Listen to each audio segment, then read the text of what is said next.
Good morning, men. Good morning.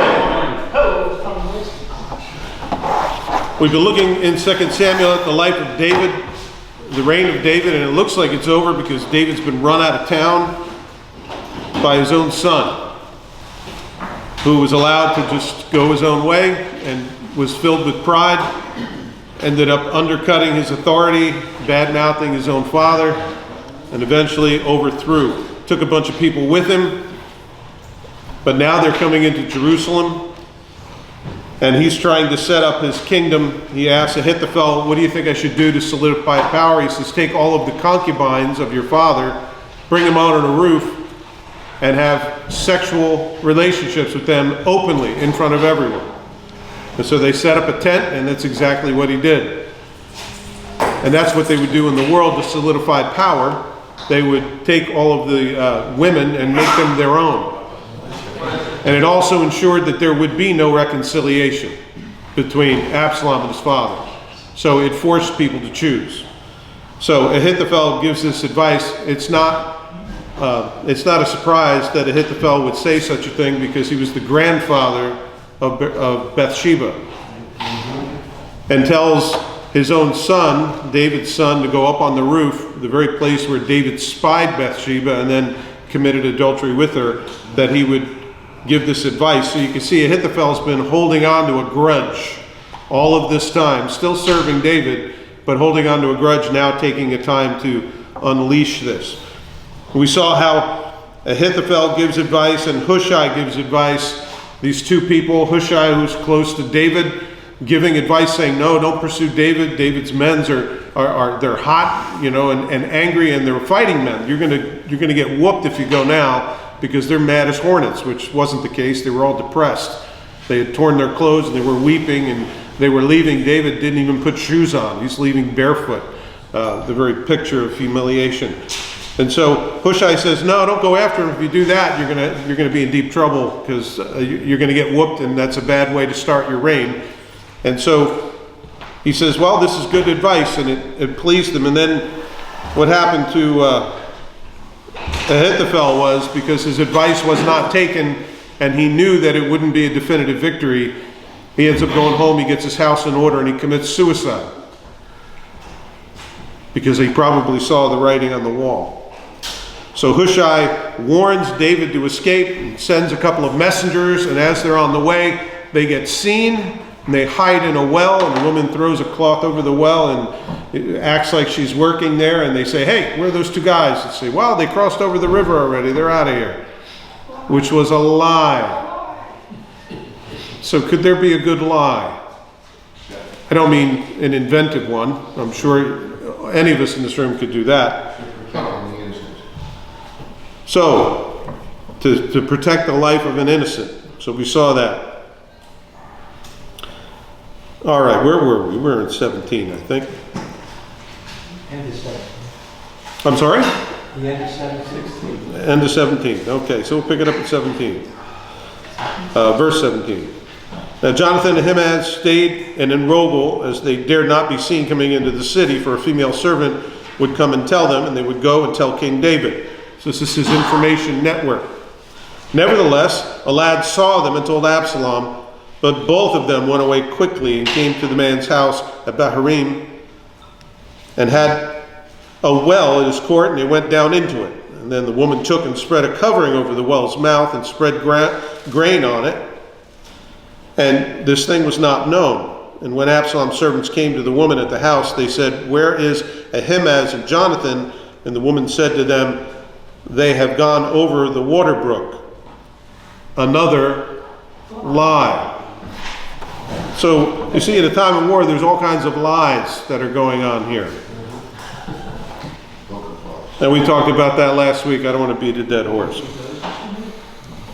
And when they searched, they could not find them, and they returned to Jerusalem. Now it came to pass, after they had departed, that they came up out of the well, and they went and they told King David, and said to David, arise and cross over the water quickly, for thus has Ahithophel advised against you. So David and all the people who were with him arose and crossed over the Jordan, and by morning light not one of them was left that had not gone over the Jordan. So you see, David hadn't even gone that far. He hadn't gone over the Jordan River yet. And if Absalom decided to pursue him, he wouldn't be ready to do battle.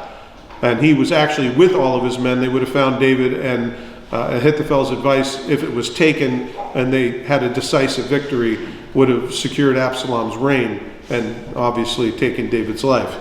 But it didn't happen. There are people that study through the Bible actually for things pertaining to war, and this is one of the things. If you have your enemy on the run, you want to squash him as quickly as possible. The U.S. Marines do that quite well. They go in, they hit hard, they hit fast, and then they get the heck out of there. And it's what Israel does still to this day. So, got to go in, get a decisive victory, and get out of there. You don't want a Vietnam that just goes on forever. Verse 23. Now when Ahithophel saw that his advice was not followed, he saddled his donkey, arose, went home to his house, and he put his household in order. He hanged himself and died, and he was buried in his father's tomb. So I just basically told you all that in advance of me reading it. Sorry. That's what he did. Killing yourself is never a way out, is it? Permanent solution to a temporary problem. A permanent solution to a temporary problem. You're exactly right. And then the question is, then what? Then you're going to have to stand before God. Not really something I want to stand before God for, is murder of self. Then David went to Mahanaim, and Absalom crossed over the Jordan, he and all the men of Israel with him, and Absalom made Amasa captain of the army instead of Joab.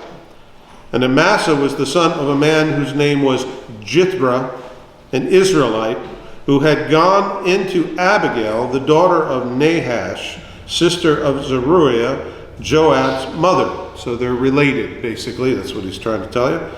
So Israel and Absalom encamped in the land of Gilead. So they finally get over the Jordan and they set up, and it looks like they're in hot pursuit here with his son right behind him. Now it happened when David had come to Mahanaim that Shobi, the son of Nahash, from Rabbah of the people of Ammon, Machir, the son of Amiel, from Lo-debar, and Barzillai, the Gileadite, from Rogalim, brought beds and basins and earthen vessels and wheat and barley and flour and parched grain and beans and lentils and parched seeds, honey and curds, sheep and cheese and herd of the herd, and for David and the people who were with him to eat. For they said, the people are hungry and weary and thirsty in the wilderness. So apparently there's a menu. And we're given the menu of all the things. There are these three guys who show up to help David. They're basically his vassals, those who are... they have a history. The first man's name is Shobi. His name means grace. And isn't that what he ends up doing? It's kind of interesting. You want to give your kids names that they can live up to, right? Instead of, names that are degrading. So, I knew of a 5-year-old named Thor. Wow. I thought that might have been a bit much. But Shobi, his name means grace, but here's the thing. If you remember the people of Nahash, David hears that Nahash dies. And he sends people, we see the stories earlier in his reign, he sends people to console, and he says, listen, I'm really sorry to hear that your dad's dead. Here, I sent some gifts for consolation. And the people of Nahash said, these guys are spies. They've come to spy out the land. Don't let them get away with this. And so they shave half their beards, and they make their clothes into miniskirts, where their buttocks are showing, essentially streakers. And they send them back to David, and David says, well, that's not cool. And they end up having a battle, and they destroy all these people, and they subjugate them and make them slaves. Interesting.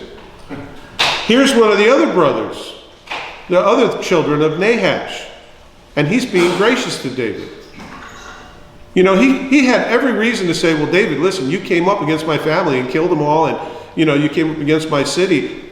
But he's not bitter. He's actually helping David. I think that's a really good picture because, we have a temptation to hold grudges and bear grudges, like Ahithophel, but you're just going to destroy yourself essentially in the process of it.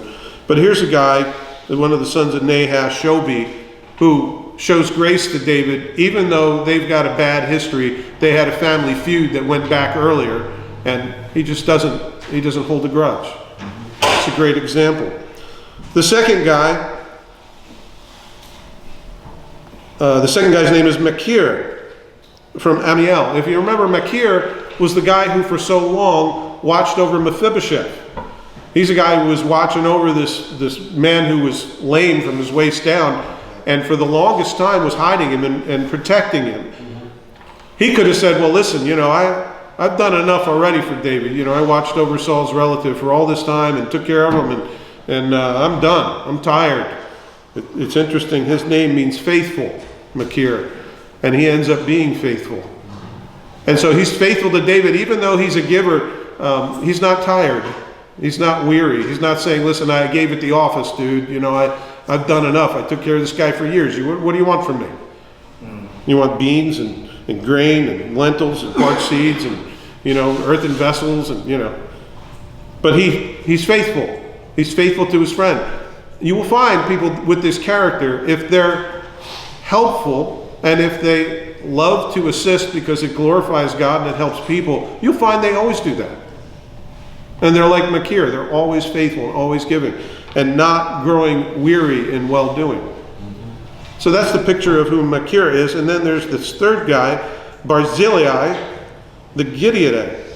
And if you remember him, he's an old dude. He's in his 80s. You don't see that here in the passage, but you can look back and track down his age. He could have said, I'm way too old for any of this warring stuff. I can't be carrying heavy basins and, But here's this 80-year-old in his 80s. He's an octogenarian. That's a big word. It means he's in his 80s. It's a vocabulary word for you today. Octogenarian. Everybody say octogenarian. Octogenarian. Very good. Look at this. Sorry. When I say a word and everybody's jaw goes, I feel I must define it. So there's Barzillai, who's an old man at this time, and he's part of this support team for David. So you got a guy who could be bitter who chooses not to be. You've got a guy who could be weary who chooses not to be. And you have another guy who's old and say, listen, my best years are behind me and, I'm too old for this. People can find excuses for not doing the things that maybe the Lord's called them to do. And you can find excuses, well, I already do enough already, or I'm too old. Or you can say, I've already done enough. And these are things that people, or I've been hurt. I can't, I can't do this because I've been hurt. This person hurt my feelings. You hear that a lot. And yet you got three guys here who got over it, whatever the obstacle was, and they were faithful to support David even while he's on the run from his own son. Even though David probably should take some of the credit for the problem he's in, they don't go rub his face in it. They go to him and help. So I just thought I'd mention that as we would. What's Barzillai's name mean? Barzillai, he means inquiring. Thank you. So he's curious. Curious George, he's Barzillai. And they brought all of this stuff to support David's men as they're in the wilderness. Chapter 18. And David numbered the people. Now, if you know anything about numbering people, in the past and in the future, there's going to be a problem with numbering people. The question is, what's the motive? David's getting ready to go to war. He's numbering the people to know what his assets are, which is wise if you're going to war. So what's his motive?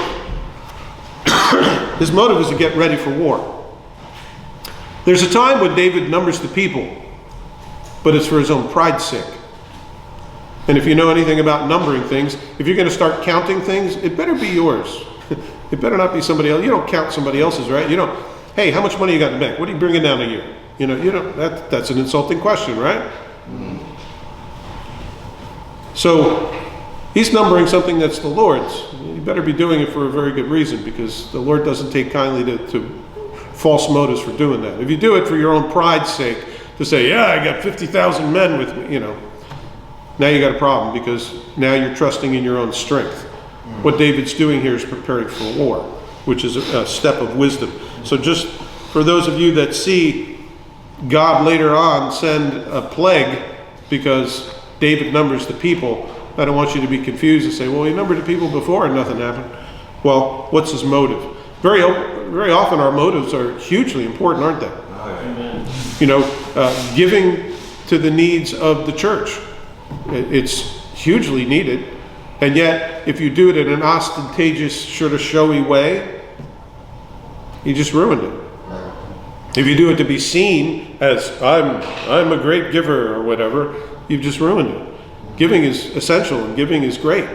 But it says that you shouldn't let your left hand know what your right hand's doing. So I don't know what anybody gives in our church. I like that. It isolates me. And it helps me not to show favoritism for, my motives to get all confused. So there's a couple of people that know those things, and I'm glad that I don't. And so don't let your left hand know what your right hand's doing. So when giving, don't announce it with trumpets like Jesus said. Make sure you do it secretly and you do it on the slide. So your motives are hugely important. It's not just the thing that you do, it's why you do it. So David numbered the people who were with him and set captains of thousands and captains of hundreds over them. So he got organized.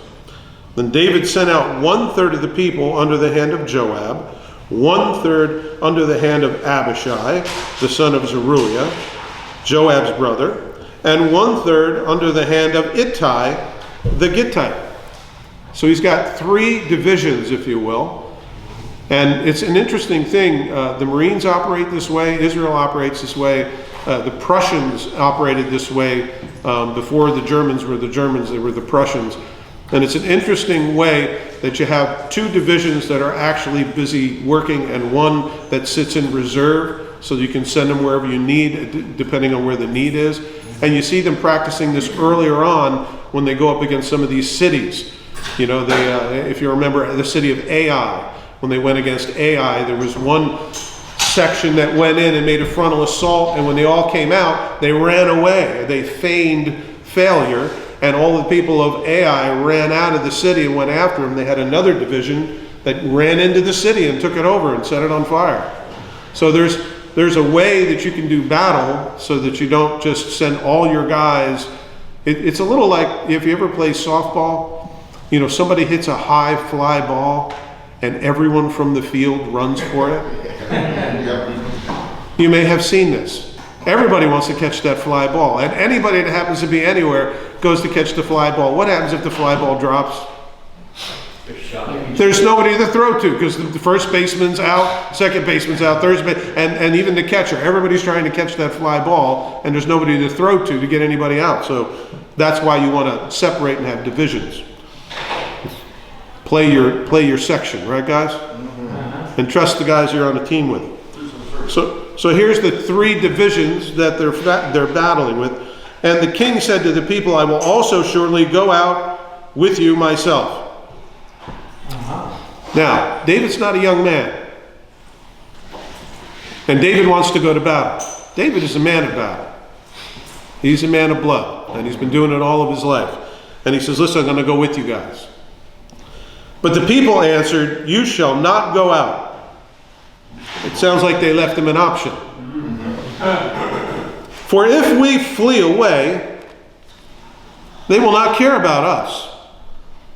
Nor if half of us die, will they care about us.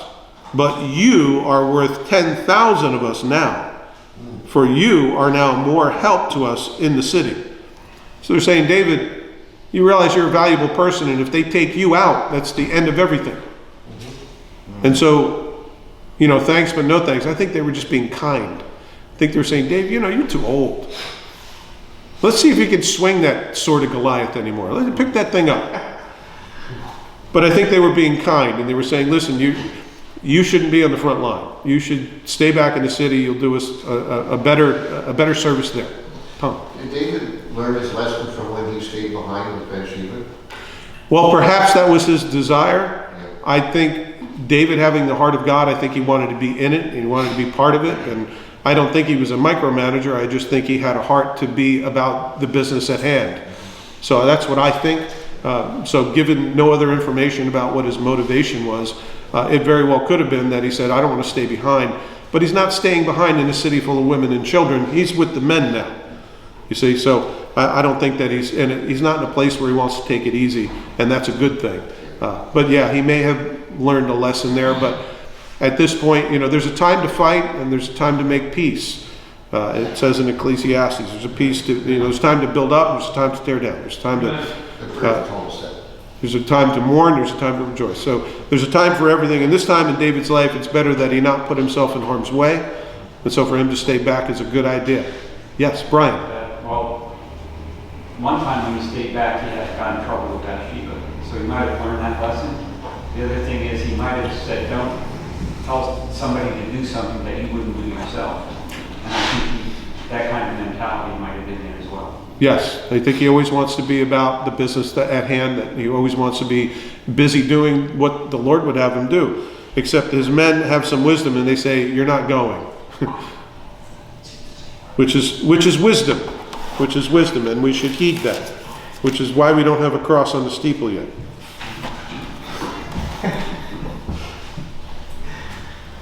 So, then the king said to them, whatever seems best to you, I will do. Notice the humility of the king, who's the guy who's in charge, says, do whatever you want to do, guys. It seems, if it seems good, then I will do that. You see the humble heart. He's able to listen to his men. Even though he's the king, and he can say, who the heck do you think you're talking to? But he doesn't. He says, whatever seems right to you, I will do. That's a good, humble heart, to be able to listen to criticism, to listen to somebody else that has a different opinion than you, and to acquiesce is not a sign of weakness, it's a sign of wisdom. Amen? Yes. All right. So make sure you're with me. So the king stood beside the gate, and all the people went out by hundreds and by thousands. Now the king had commanded Joab, Abishai, and Ittai, saying, deal gently for my sake with the young man Absalom. They're going to battle up against Absalom and his forces. And David is still protecting him. Be kind with my son, the guy who's brought all these people out to kill you.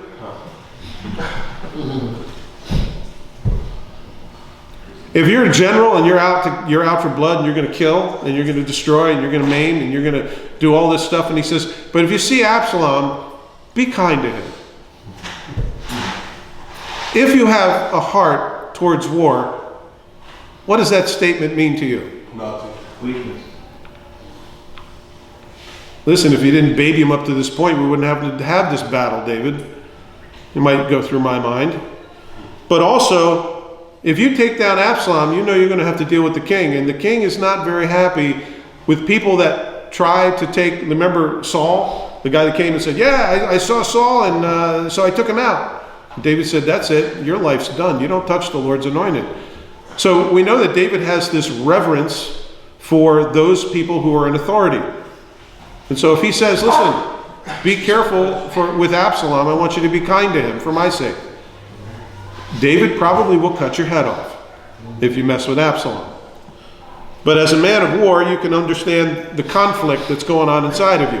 We're going to battle against your son and his forces, and they're trying to kill us, and you want us to be kind to him? So all the people heard when the king gave the captain's orders concerning Absalom. So everybody knew. This was not a secret. So the people went out into the field to battle against Israel, and the battle was in the woods of Ephraim.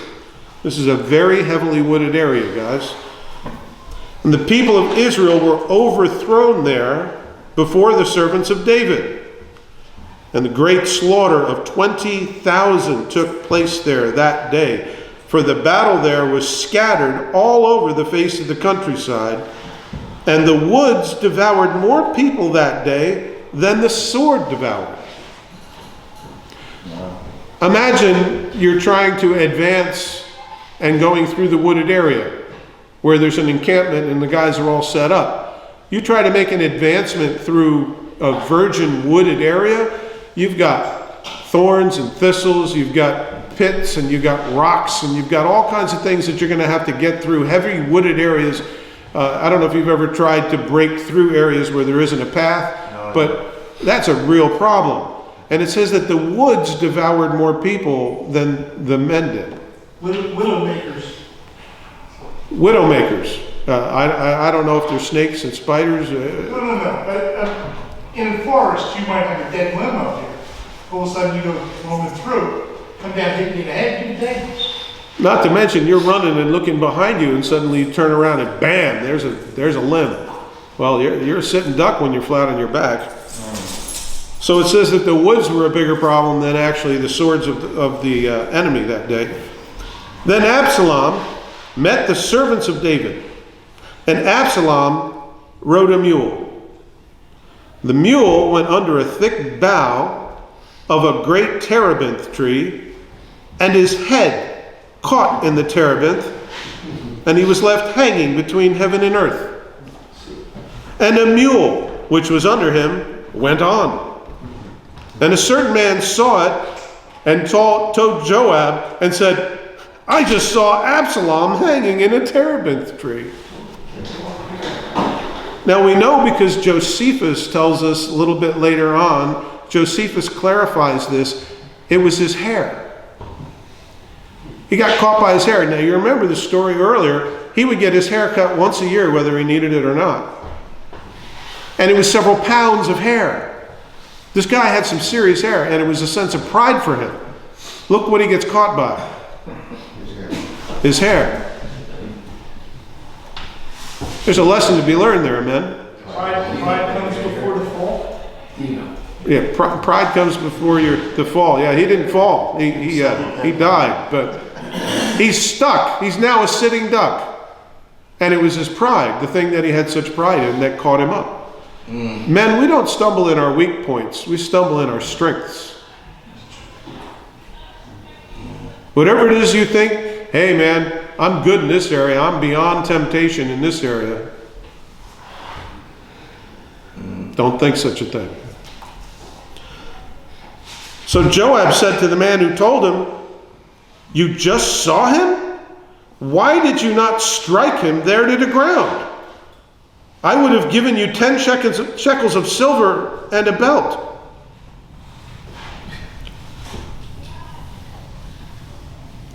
I read things and I think they're funny sometimes.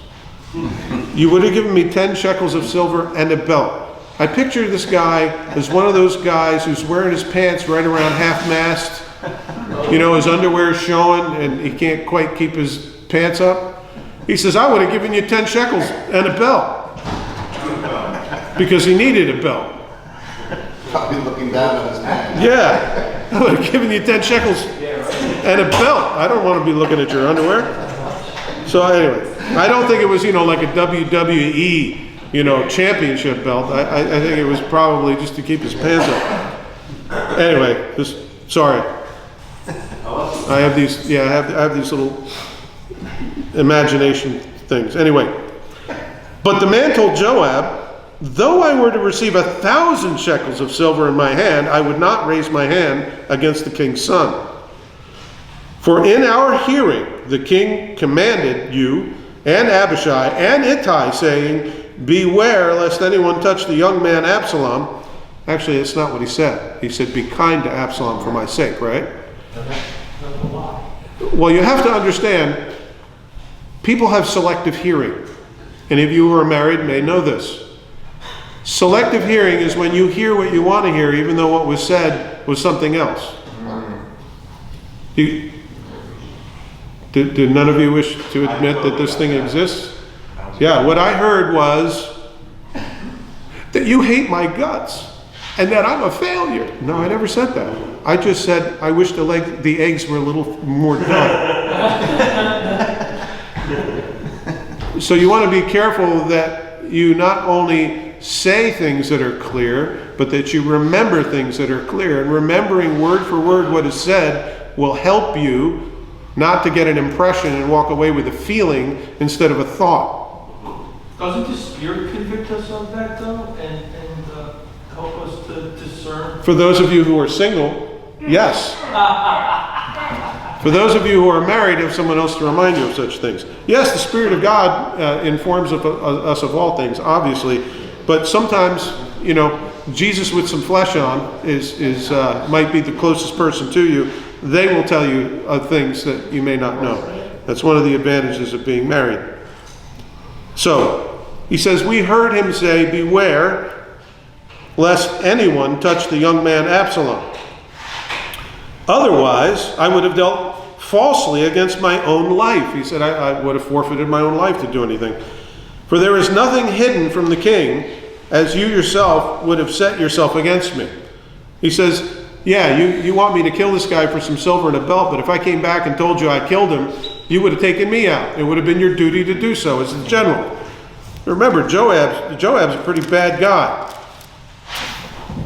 So Joab said, I cannot linger with you. I said, I'm done talking to you. We got to take action here. So he took 3 spears in his hand and he thrust them through Absalom's heart while he was still alive in the midst of the terebinth tree.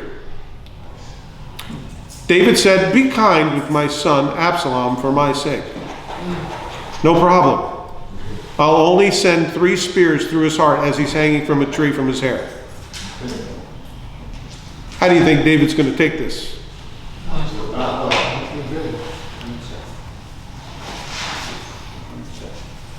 You know, here's a point that we can argue. And I always love to bring those up. When you're stuck between a rock and a hard place, David says, be kind with my son. Joab knows, and he's a man of war, he knows all the causes behind where he is and why he is doing what he has to do. David tells him, be kind with my son for my sake. And here the guy is given to you literally on a platter, hanging in the air by his hair. What do you do? Situations like this take great wisdom, man. And if you're not praying about this, you may make the wrong choice. Joab takes 3 spears, puts it through his heart while he's still hanging there. And then 10 young men who bore Joab's armor surrounded Absalom and struck and killed him. So after 3 spears, he's still alive. Through his heart. If you were a warrior hanging from a tree in your hair, wouldn't you want a quick death? Seems like Joab tried, but it didn't work. And so there are 10 men that surround him, and they all have a whack at him. It's a pretty bloody sight, right? So Joab blew a trumpet, and the people returned from pursuing Israel. Because what's the sense in killing all the people who followed Absalom if Absalom's dead? You cut the head off the snake, that's the end. So Joab held back the people. So Joab holds everybody back and says, okay guys, the war's done. And now they're all going to consolidate under David now that Absalom's gone, right? And they took Absalom and they cast him into a large pit in the woods and laid a very large heap of stones over him. And all of Israel fled, everyone to his own tent. So basically everybody scattered who was in the army fighting against David. Now Absalom in his lifetime had taken and set up a pillar for himself. That's always great. I feel great. I'm going to make a pillar for myself. Which is in the king's valley, for he said, I have no son to keep my name in remembrance. And so he called the pillar after his own name. And to that day it's called Absalom's monument. You got to be careful when you're going to make a monument to yourself, don't you think?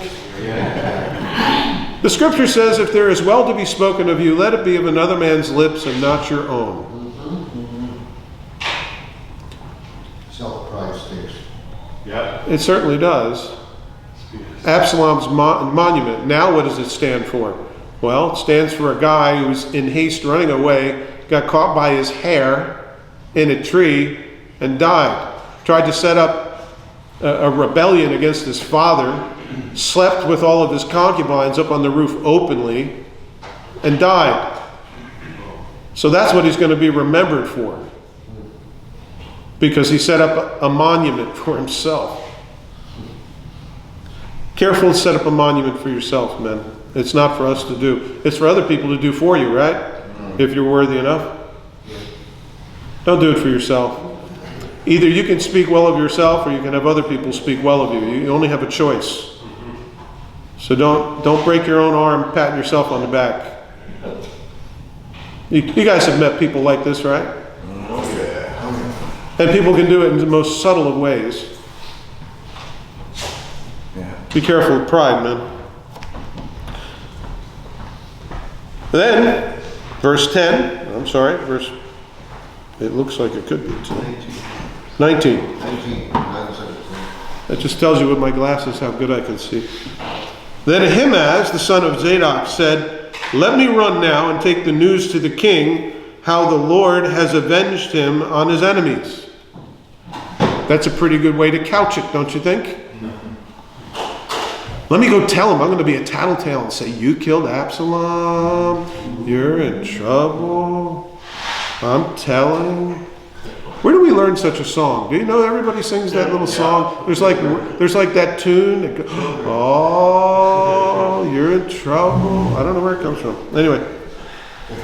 And Joab said to him, "You shall not take the news this day, for you shall take the news another day."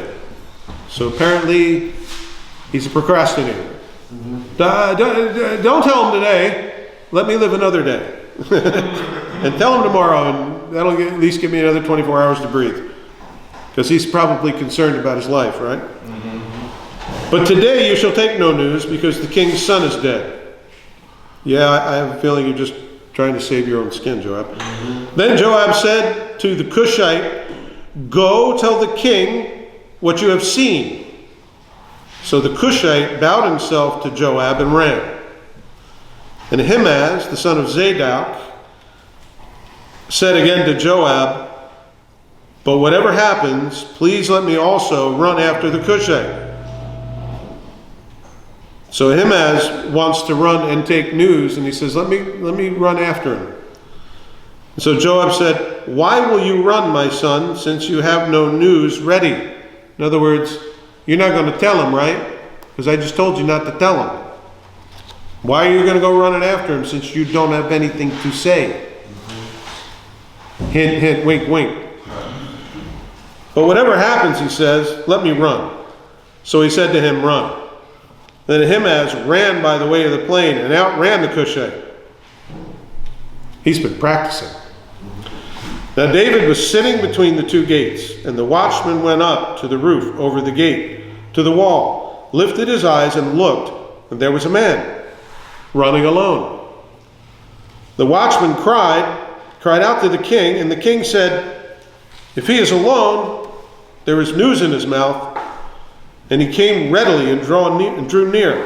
Then the watchman saw another man running. And the watchman called to the gatekeeper and said, "There's another man running alone."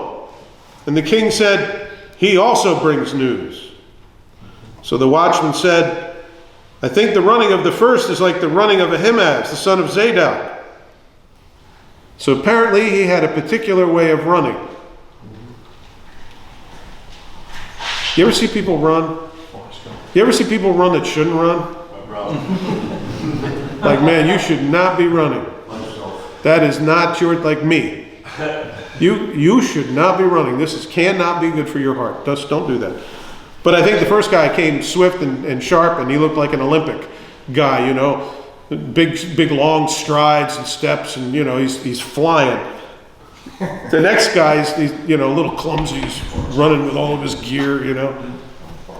And the king said, "He is a good man, and he comes with good news." So Ahimaaz cried out, and he said to the king, "All is well." And he bowed down with his face to the earth before the king, and said, "Blessed be the Lord your God, who has delivered up the men who raised their hand against my lord the king." Question: who does he address David's attention to? The Lord. The Lord. has delivered into your hand this day the people that came and sought your life. The Lord. If you're going to give news to anybody about anything, it's good to remember the Lord in it, right? You know what happens when you watch the news too much on TV? You'll get bitter. You'll get angry. You'll get twisted up. You'll forget that there's a God in heaven that sits on his throne and he does whatever he pleases. You'll forget all about that. I just read something this morning about a woman who left her child in a car for 2.5 hours and the child died. Left in the car without the car running on a hot day. And the child died. 2.5 hours, a woman in Lakewood. They're advising that she be put out on parole. I don't know if she has any other children. I read something like that, and it makes me angry. And I want to do something. You know what happens when people don't point you to the Lord first? You can get all absorbed with trying to take things into your own hands. Your own self. You can become discouraged and think that it's all about this life and it's all about you and it's all about now. And you might forget that God is the one who's in charge of everything. So he points him to the Lord, which is what you should, if you're going to tell anybody anything, especially of a grave nature as this, you want to point them to the Lord. The king said, "Is the young man Absalom safe?" The very first thing on David's lips is, "My son who I spoiled from youth still alive?" Ahimaaz answered, "When Joab sent the king's servant to me, your servant, I saw a great tumult. I did not know what it was about." We call that a lie. There's a lot of lies in here. All stretched out. Now,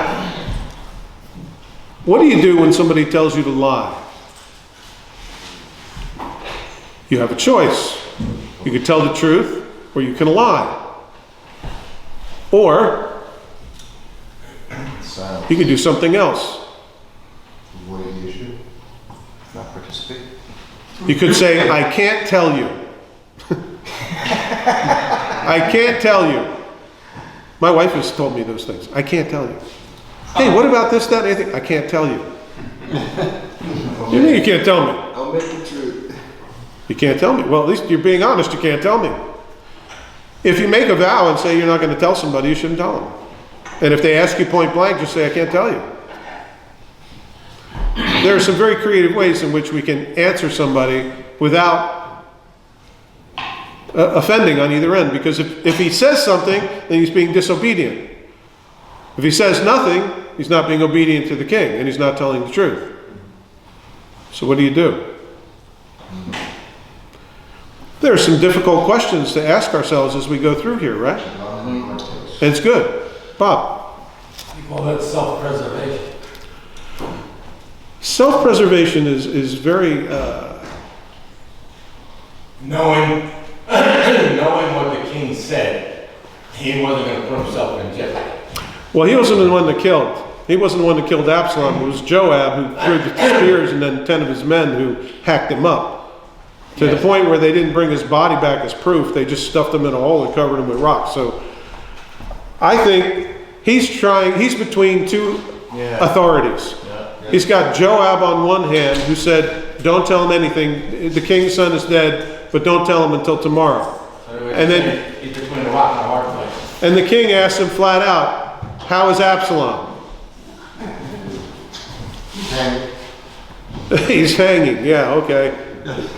He's not hanging at this point. He's buried. But yeah, caught by his hair. Hair today and gone. No, sorry. In verse 30. And the king said, "Turn aside and stand here."